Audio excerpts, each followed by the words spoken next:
এই মুহূর্তে কন্টেন্ট ক্রিয়েটরদের জন্য সবচেয়ে বড় সমস্যা হচ্ছে কপিরাইট ফ্রি মিউজিক পাওয়া। একটা সময় আমরা শুধুমাত্র ইউটিউবের জন্য কন্টেন্ট তৈরি করলেও বর্তমানে কিন্তু আমরা ফেসবুকের জন্য কন্টেন্ট তৈরি করছি। আর ইউটিউবে আপলোড করা সেম ব্যাকগ্রাউন্ড মিউজিক যদি আমরা ফেসবুকে আপলোড করি তাহলে কিন্তু কপিরাইট ক্লেম আসছে।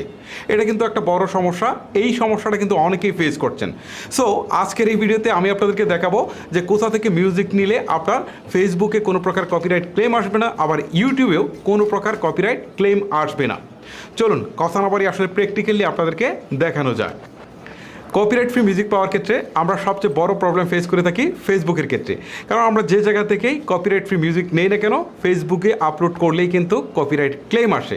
বাট আজকে আমি আপনাদেরকে দেখাবো যে এমন একটা জায়গা থেকে আপনারা মিউজিকগুলো কালেক্ট করবেন যেখানে থেকে কালেক্ট করলে ফেসবুকে আপলোড করলে সারা জীবনেও আপনার কপিরাইট ক্লেম আসবে না। চলুন আপনাদেরকে দেখাই। শুরুতে আমি নিয়ে যাচ্ছি আমার ফোনে